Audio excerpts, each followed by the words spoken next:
नमस्कार स्टूडेंट। आपका स्वागत है आपके अपने इस YouTube channel science class in GK पर। आज हम यहाँ पे लेब असिस्टेंट की जो हमारी क्लासेस चल रही थी उसी के अकॉर्डिंग हम यहाँ पे नेक्स्ट बात करने वाले हैं आपके टीआरएनए के बारे में।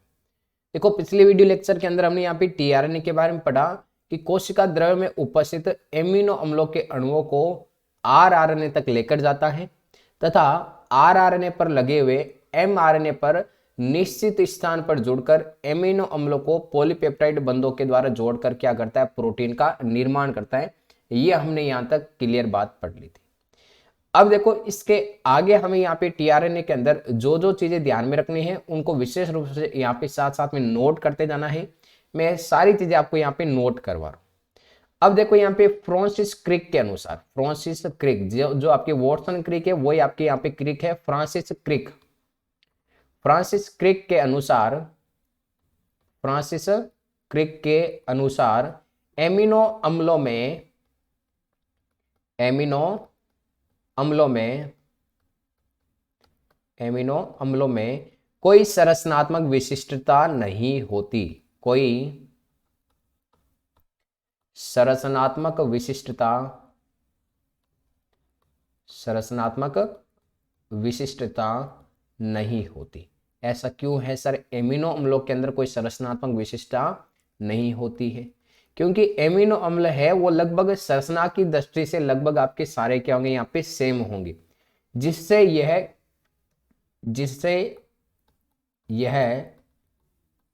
जिससे कि यह कूट, कूट का मतलब हो जाएगा यहाँ पे कोड, ठीक है, जिससे कि यह कोड को विशेष ढंग से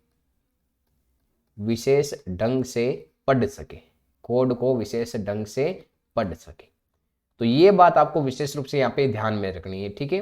नेक्स्ट हम यहाँ पे इसी के पोर्शन में नेक्स्ट चल रहे हैं कि ये जो फ्रांसिस क्रिक है इसके अनुसार ही बात कर रहे हैं यहाँ पे कि इसने टीआरएनए के बारे में यहाँ पे क्या बताया था। इसके अनुसार एक अनुकूल अणु, एक अनुकूल अणु जो कूट को पढ़ता है, जो कूट को पढ़ता है। अभी हम सारी बात यहाँ पे क्लियर करने वाले हैं कि ये कूट वगैरह है क्या। यहाँ पे कोड जो नाम आ रहा है वो क्या है, यहाँ पे कोड को पढ़ता है। वह दूसरी तरफ इससे विशिष्ट एमिनो अम्ल जुड़ते हैं, विशिष्ट एमिनो अम्ल जुड़ जाते हैं, विशिष्ट एमिनो अम्ल जुड़ जाते हैं, जिसे ट्रांसफर आरएनए या शॉर्ट में हम क्या कह सकते हैं, यहाँ पे टीआरएनए कहते हैं। ट्रांसफर आरएनए या शॉर्ट में इसको हम क्या कह सकते हैं, यहाँ पे टीआरएनए कहा जाता है। अब ध्यान में रखना कि जो टीआरएनए है इसको अनुकूलक आरएनए भी कहा जाता है। ये जो टीआरएनए है इसको हम क्या कह सकते हैं, यहाँ पे अनुकूलक आरएनए भी कहा जाता है, अनुकूलक आरएनए भी कहा जाता है। ये बात आपको विशेष रूप से यहाँ पे ध्यान में रखनी। मतलब ये जो हमारे सामने जो टीआरएनए है वो टीआरएनए क्या करेगा, एक तरफ से सूचना को पढ़ने का कार्य करेगा और दूसरी तरफ से आपके क्या करेगा, कोशिका द्रव्य के अंदर जो राइबोसोम है, सॉरी एमिनो अम्ल है, उनको राइबोसोम के पास लाने का कार्य करेगा। ये बात होती है मेन इंपॉर्टेंट। अब देखो, एक बार हम यहाँ पे टीआरएनए की संरचना पढ़ ले, सारी बात यहाँ पे आपके सामने क्लियर हो जाएगी। मैं यहाँ पे टीआरएनए की जो संरचना है वो यहाँ पे कंप्लीट बना देता हूँ, फिर हम एक एक चीज को यहाँ पे कंप्लीट बात कर लेंगे कि किस प्रकार से आपके प्रोटीन संश्लेषण का जो कार्य है वो यहाँ पे कंप्लीट होता है। एक बार मैं इसको क्लीन करता हूँ, शॉर्ट में थोड़ा छोटा डायग्राम बनाता हूँ, मतलब इस स्लाइड पर आपको एकदम अच्छे से यहाँ पे विजुअल हो जाए, ठीक है। ये लो सर, एकदम छोटा सा डायग्राम है, इस स्लाइड के ऊपर सारा का सारा डायग्राम आपको यहाँ पे विजुअल हो जाएगा, ठीक है। थोड़ा सा यहाँ से आपके करेक्शन करना होगा इसमें, और इसमें आपको करना है इस प्रकार से। ये हो गया। यहाँ पे आपको इस प्रकार से गोलाकार आपकी संरचना बनाएंगे, ये लूप समान संरचना होती है, ठीक है। सारे हम यहाँ पे इस डायग्राम के अंदर ये जो बात करेंगे कि कौन सा भाग क्या कार्य करता है, ये 3 डायरेक्शन हो जाएगी और ये कौन सा हो जाएगी, यहाँ पे 5 डायरेक्शन हो जाएगी। इनके बीच में ध्यान में रखना यहाँ पे कि जो बॉन्डिंग होती है ये आपके हाइड्रोजन बॉन्डिंग होती है, यहाँ पे ये आपकी हाइड्रोजन बॉन्डिंग हो जाएगी, ठीक है। तो सब जगह इस प्रकार यहाँ पे बॉन्ड होते हैं, और वो कौन से बॉन्ड होते हैं यहाँ पे सर, हाइड्रोजन बॉन्ड होते हैं। यहाँ पर भी बॉन्डिंग होंगी, ये भी आप बॉन्डिंग इस प्रकार से कर सकते हो, ठीक है, ये बॉन्डिंग होगी। अब देखो यहाँ पे ये जो सबसे पहली आपके जो भुजा है उसको हम क्या कहते हैं, ये जो भुजा है इसे हम कहते हैं यहाँ पे ग्राही भुजा। इसको हम कौन सी भुजा के नाम से जानते हैं, इसको हम यहाँ पे ग्राही भुजा के नाम से जानते हैं। ये आपके एच बॉन्ड है, बीच में जो मैंने बॉन्ड बनाए ये कौन से यहाँ पे हाइड्रोजन बॉन्ड हो जाएंगे। ये जो लूप है इसको हम यहाँ पे DHU लूप कहते हैं, DHU, ठीक है। तो डाई हाइड्रोक्सी एसीटोन फॉस्फेट कह सकते हो आप, DHU लूप कह सकते हो। ये जो लूप है इसे हम यहाँ पे एंटी कोडोन लूप कहते हैं। क्या कहते हैं, एंटी कोडोन लूप कहा जाता है, इसे एंटी कोडोन लूप कहा जाता है। ये जो आपकी भुजा है इस भुजा को हम यहाँ पे टी साई सी कहते हैं, टी साई सी भुजा, ठीक है। ये बीच में जो इस प्रकार से चिन्ह है त्रिशूल के समान, ये साई का चिन्ह होता है। ये आपकी टी लूप हो जाएगा, टी लूप हो जाएगा। और ये आपकी राइबोसोम साइट हो जाएगी। ये कौन सी साइट हो जाएगी यहाँ पे, राइबोसोम साइट, राइबोसोम साइट, ठीक है। ये लो सर राइबोसोम साइट हो गई। अब क्या होता है यहाँ पे स्टार्टिंग के अंदर, इसको विशेष रूप से यहाँ पे ध्यान में रखना कि हमारे सामने ये जो टीआरएनए की संरचना बनी है, इस टीआरएनए की संरचना ये इस प्रकार की होती है। अब देखो नॉर्मली मैं एक बार वापस बताऊं, ये है हमारे सामने सर यहाँ पे एमआरएनए। एमआरएनए के ऊपर ये पहला कोडॉन है यहाँ पे AUG। क्या है यहाँ पे AUG। इससे पहले हमारे सामने यहाँ पे प्रमोटर है, ये प्रमोटर, और बीच में लास्ट में क्या हो जाएगा यहाँ पे टर्मिनेटर हो जाएगा। ये तो हो गए आपके एमआरएनए की संरचना। ये किसकी संरचना हो गई यहाँ पे, एमआरएनए। एमआरएनए के बाद में राइबोसोमल आरएनए मतलब आरआरएनए है, वो कहाँ पे जाएगा सर, तो मैं आपको कहूंगा कि जो आरआरएनए है वो पहले आपकी यहाँ पे प्रमोटर के पास आकर के जुड़ेगा इस प्रकार से, ठीक है। ये आपकी आरआरएनए की यहाँ पे बड़ी उप इकाई, और ये कैसे हो जाएगी यहाँ पे छोटी उप इकाई हो जाएगी। क्लियर है यहाँ तक बात। फिर से मैं देखो यहाँ पे एक और संरचना बना रहा हूँ, यहाँ पे सारा डायग्राम है वो आपको क्लियर हो जाएगा। ये लो सर हमारे सामने यहाँ पे ये प्रमोटर हो गया, और ये आपके टर्मिनेटर हो गया। ये आपके किसकी संरचना है, यहाँ पे एमआरएनए की संरचना। इस एमआरएनए के ऊपर पहला जो कोडॉन है वो है यहाँ पे AUG। फिर यहाँ पे नेक्स्ट हो जाएगा आप GUG ले लो, फिर आप यहाँ पे ACG कुछ भी ले लो, ठीक है। फिर आप फोर्थ नंबर यहाँ पे GUA ले लो, कोई भी कोडॉन ले सकते हो यहाँ पे, ठीक है। GGG कोडॉन ले लो, ये कोडॉन है। तो अब हमारे पास जो आरएनए है वो पहले प्रमोटर के पास था, अब यहाँ पे आरएनए आएगा यहाँ पे, ठीक है। और ये आपके क्या हो जाएगा यहाँ पे आपके राइबोसोम की छोटी उप इकाई, मतलब ये आरआरएनए की बड़ी उप इकाई हो जाएगी ऊपर, और नीचे कौन सी हो जाएगी यहाँ पे छोटी उप इकाई हो जाएगी। अब यहाँ पे राइबोसोमल जो आरएनए है ये सबसे पहले कोडॉन पड़ेगा, और इस राइबोसोमल आरएनए को पता लगा कि यहाँ पे जो कोडॉन है वो AUG है। अब यहाँ पे क्या होता है, जो टीआरएनए होता है, ये लो आपकी टीआरएनए की मैं इस प्रकार से आपकी संरचना बना देता हूँ एकदम शॉर्ट में समझने के लिए, ठीक है, कि आपकी डायग्राम है वो यहाँ से क्लियर हो जाए। ये लो आपके इस प्रकार की संरचना, और ये लो आपकी संरचना होगी। ये आपके सामने टीआरएनए की संरचना। हमने इस टीआरएनए की इस संरचना को यहाँ पे एंटी कोडोन लूप कहा। क्या कहा इसको यहाँ पे, एंटी कोडोन लूप का। एंटी कोडोन लूप का मतलब क्या हुआ, अगर यहाँ पे AUG कोडोन है पहला, तो यहाँ पे टीआरएनए के ऊपर A का विपरीत क्या हो जाएगा सर, A का विपरीत यहाँ पे सर T हो जाएगा। U का विपरीत क्या हो जाएगा, U का विपरीत सर यहाँ पे यूरेसिल A हो जाएगा यहाँ पे, ठीक है। मतलब A है वो T के साथ में, U है ये आपके A के साथ में, G है यहाँ पे C के साथ में, तो ये इसका यहाँ पे एंटी कोडोन हो जाएगा। तो पहला जो एमिनो अम्ल है AUG, उसका एंटी कोडोन क्या हो जाएगा, TAC। ये किसके ऊपर रहेगा, टीआरएनए के ऊपर। तब टीआरएनए को पता लगेगा कि ये जो कोडोन है, ये कोडोन आपके यहाँ पे कोई भी वाई एमिनो अम्ल के लिए, कोई भी मान सकते हो वाई एमिनो अम्ल, इस नाम का एमिनो अम्ल है, उसके लिए कोडोन है। तो अब ये टीआरएनए क्या करेगा कि इसकी जो ग्राही भुजा है 3' इस ग्राही भुजा से क्या करेगा कि कोशिका द्रव्य में से ये एमिनो अम्ल उठाएगा। कोशिका द्रव्य में से ये क्या करेगा, वाई प्रकार का एमिनो अम्ल उठाएगा, और उस वाई प्रकार का जो एमिनो अम्ल है उसको पटक देगा यहाँ पे आरएनए के पास में, आरआरएनए के पास में। तो आरआरएनए कहेगा टीआरएनए तो एमिनो अम्ल लेकर आ गए, बहुत ही अच्छा। अभी क्या करता है यहाँ पे नेक्स्ट कंडीशन के अंदर, अब ये जो आरआरएनए है ये जाता है आपके नेक्स्ट कोडोन के पास। कैसे जाएगा सर, इसकी भी संरचना हम यहाँ पे बना देते हैं एकदम अच्छे से, ठीक है। सारी हर एक चीज आपको समझ में आनी चाहिए यहाँ पे। चलो नेक्स्ट, अब एक एमिनो अम्ल आ गए यहाँ पे पहला। अब ये क्या करता है, आरआरएनए जाता है इस दूसरे कोडोन के पास। ये गए आपके दूसरे कोडोन के पास। दूसरा कोडोन है यहाँ पे GUG, तो इसका एंटी कोडोन होगा tRNA के ऊपर। मतलब tRNA लाखों की, आपकी थोड़ी हजारों की संख्या में होते हैं, सभी प्रकार के एमिनो अम्ल के लिए अलग अलग यहाँ पे tRNA होते हैं।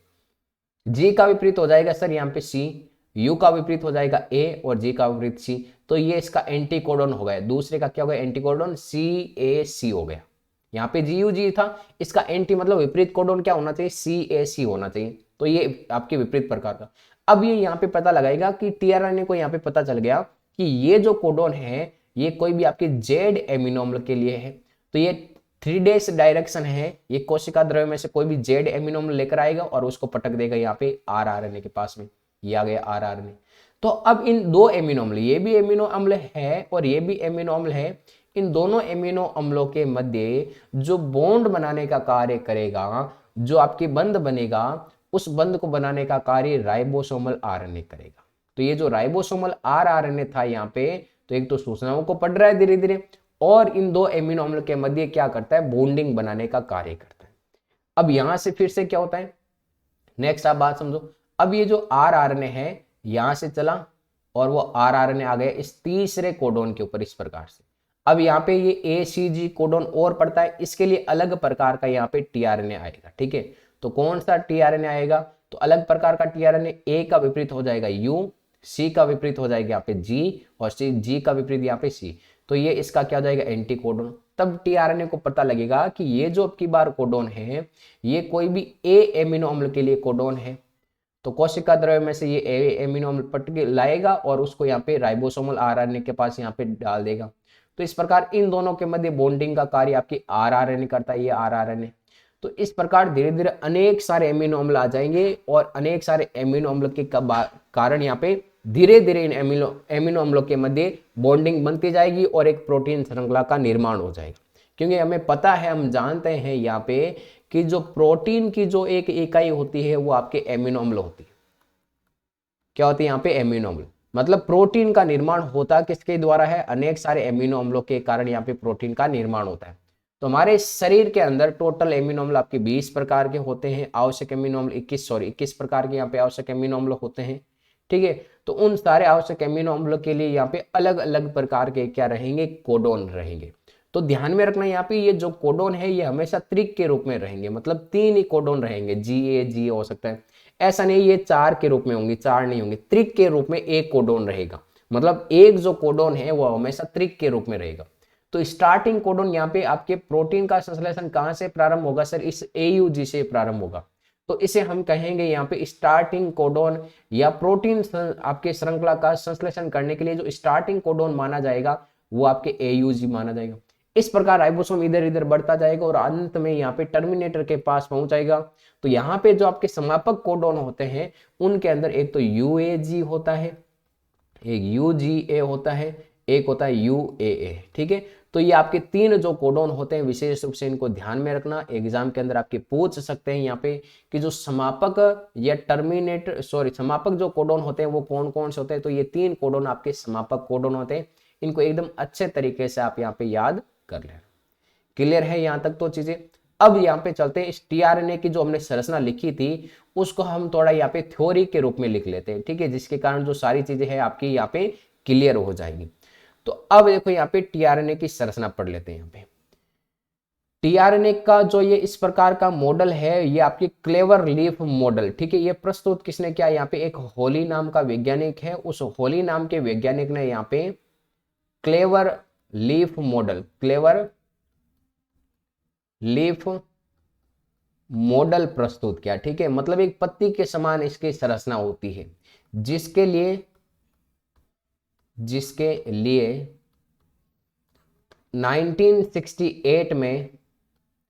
1968 में होली खुराना, हरगोविंद खुराना, ठीक है, वही है, और एक आप नीरेनबर्ग, इनको नोबेल प्राइज मिला था। 1 मिनट, यहाँ पे थोड़ा स्क्रॉलिंग हो रहा है किस कारण से, ठीक है, लिख देते हैं नीरेनबर्ग को। अच्छा 1 मिनट, चेंज हो गया, इसको चेंज करते हैं यहाँ पे, कल नीरेनबर्ग को नोबेल पुरस्कार दिया, नोबेल पुरस्कार दिया गया। अब हमें यहाँ पे पढ़ना है टीआरएनए के निम्न भाग होते हैं, टीआरएनए के निम्न भाग। तो प्रत्येक भाग है उनके हमें यहाँ पे कार्य पढ़ने हैं कि टीआरएनए के अंदर जितने भी भाग है प्रत्येक भाग क्या कार्य करते हैं। तो सबसे पहला जो हम यहाँ पे भाग लेंगे वो है आपके यहाँ पे ग्राही भुजा। कौन सी भुजा हो जाएगी सर? यहाँ पे ग्राही भुजा। ठीक है, इस ग्राही भुजा के बारे में बात करने वाले। अगर देखो जिस स्टूडेंट्स ने अगर पिछला जो नेक्स्ट हमारा जो प्रीवियस ईयर वीडियो था, प्रीवियस का जो वीडियो था मतलब पिछले जो लास्ट वीडियो था, अगर उसको नहीं देखा है तो एक बार उसको आप अच्छे से रिवाइज कर लेना, क्योंकि जब पीछे वाला वीडियो आपका रिवाइज किया हुआ रहेगा तो आगे की जो भी आप चीजें पढ़ने वाली हो वो एकदम अच्छे से यहाँ पे समझ में आने वाली है। तो देखो मैं थ्योरी है वो साथ साथ में यहाँ पे लिख रहा हूँ, अगर कोई स्टूडेंट्स यहाँ पे नोट्स बना रहे तो वो भी बना सकते हैं। इसमें टीआरएनए श्रृंखला के दोनों सिरे होते हैं, दो सिरे होते हैं, दो सिरे होते हैं। श्रृंखला के 3 डेज सिरे पर, श्रृंखला के 3 डेज सिरे पर CCA सार्कों का बना अंतिम कोडोन होता है, अंतिम कोडोन होता है। तो 3 डे सिरे पर अंतिम कोडोन कौन सा होता है यहाँ पे? तो CCA सार्कों का बना हुआ अंतिम कोडोन होता है, ये ध्यान में रखना। ठीक है, नेक्स्ट है यहाँ पे एमिनो अम्ल। एमिनो अम्ल अपने COOH मतलब जो कार्बोक्सिलिक ग्रुप है, ठीक है, समूह के द्वारा CCA में एडिनोसिन के 3 डेज सिरे से जुड़ता है। 3 डेज सिरे से क्या होता है? यहाँ पे जुड़ता है। ठीक है, तो ये आपके ग्राही भुजा हो जाएगी। तो ग्राही भुजा के अंदर विशेष रूप से ध्यान में रखना कि इसमें टीआरएनए श्रृंखला के दोनों सिरे होते हैं 3 डेज और 5 डेज। तो श्रृंखला के 3 डेज सिरे पर CCA सार्कों का क्या होता है? अंतिम कोडोन होता है। एमिनो अम्ल अपने COOH जो कार्बोक्सिलिक ग्रुप होता है उसके द्वारा CCA में एडिनोसिन के 3 डेज सिरे से जुड़ता है। ये आपको विशेष रूप से यहाँ पे बात ध्यान में रखनी। अब जो हमारे सामने यहाँ पे नेक्स्ट जो सेकंड नंबर पॉइंट आता है वो आता है यहाँ पे प्रतिग्राही भुजा। कौन सी हो जाएगी यहाँ पे? प्रतिग्राही भुजा, या जिसे हम इंग्लिश में इसे कहते हैं यहाँ पे एंटी कोडोन लूप। क्या कहते हैं इसको? एंटी कोडोन लूप कहा जाता है। ये थोड़ा पार्ट इंपॉर्टेंट है, इसको आप थोड़ा ध्यान से रखकर यहाँ पे पढ़ना। ठीक है, अब इस एंटी कोडोन लूप के अंदर कौन कौन सी चीजें आपको ध्यान में रखनी, वो सारी चीजें मैं आपको यहाँ पे कवर करवा देता हूँ। ठीक है, इसके अंदर देखो ग्राही भुजा के विपरीत का भाग, ग्राही भुजा के विपरीत भाग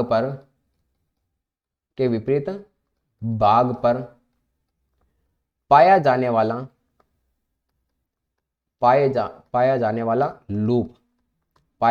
लूप जिस पर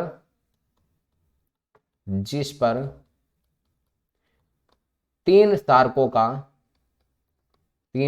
का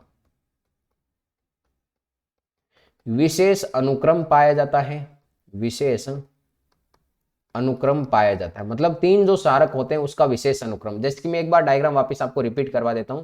ये हमारे सामने टीआरएनए की संरचना, ये ग्राही भुजा थी। यहाँ पे इस ग्राही भुजा के अंदर ये जो आप विपरीत भाग यहाँ पे देखोगे, एक बार मैं इसको हाईलाइटर को थोड़ा गहरा कर देता हूं, तो इसके अंदर आप देखोगे यहाँ पे कि ये आपके एंटी कोडोन लूप है। ठीक है, मतलब ये आपके ग्राही भुजा के विपरीत का जो भाग है वो आपके क्या कहलाता है? यहाँ पे एंटी कोडोन लूप कहलाता है।